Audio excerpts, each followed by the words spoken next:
জয়রাম। গুরুশক্তি মন্ত্র শিক্ষা চ্যানেল থেকে আপনাদের সবাইকে সুস্বাগতম। দূরে কিংবা কাছে যে যেখান থেকে এই চ্যানেলটা দেখছেন, আশা রাখছি আপনারা সবাই ভালো ও সুস্থ আছেন। আপনাদের ভালো সুস্থ থাকা একান্ত কামনা করি। আজকে আপনাদের মাঝে একটা বিষয় নিয়ে আসছি। বিষয়টা হচ্ছে বশীকরণ জাল দিয়ে। যদি কেউ পার্সোনাল তন্ত্রবিদ্যা শিখতে চান, তেনারা আমার সঙ্গে যোগাযোগ করতে পারেন।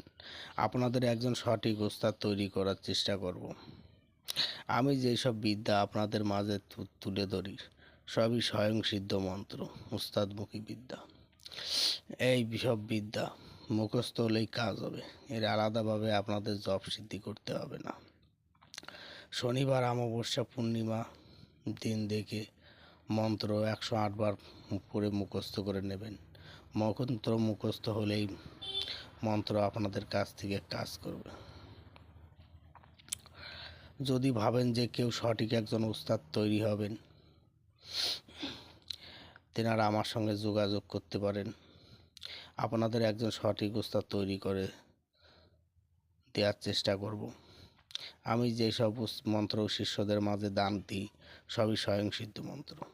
যাই হোক, মন্ত্রটা আমি স্ক্রিনে লিখে দিচ্ছি, আপনারা স্ক্রিন থেকে মন্ত্রটা দেখে নেবেন।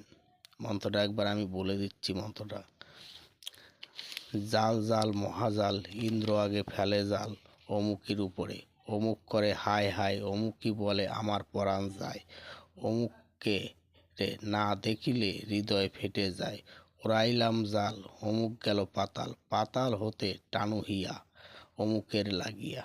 এই ছিল মন্ত্র। স্বয়ংসিদ্ধ মন্ত্র। মন্ত্র মুখস্থ হলে কাজ হবে। আমরা মন্ত্র যতই চ্যানেলে দিই, মন্ত্র যারা খাটায় তাদের একটা বাকসিদ্ধির দরকার আছে। যতক্ষণ আপনি বাকসিদ্ধি না করতে পারবেন, মন্ত্র ততক্ষণ আপনার থেকে ছুটবে না। তার জন্য মন্ত্র মুখ 108 বার পড়ে মন্ত্রটা বাকসিদ্ধি করে নেবেন। মন্ত্র মুখস্থ হলে মন্ত্র আপনাদের কাছ থেকে কাজ করবে। যদি কারোর আগে তন্ত্রবিদ্যা কাজ করতো, এখন তন্ত্রবিদ্যা কাজ করে না, সেরকম যদি ব্যক্তি থাকে, তেনারা আমার সঙ্গে যোগাযোগ করতে পারেন। যদি কারোর বন্ধন করে রাখে কেউ, যদি ভাবেন যে কোনো জায়গা থেকে কাটছে না, কেউ বা কাটতে পারছে না, তেনারা আমার সঙ্গে যোগাযোগ করতে পারেন। আর এই মন্ত্র একটা গোলাপ ফুলের ভিতরে একটু মায়া জাল দিয়ে 3 বার পড়ে জালটা জলে ভাসিয়ে দেবেন গোলাপ ফুলটা।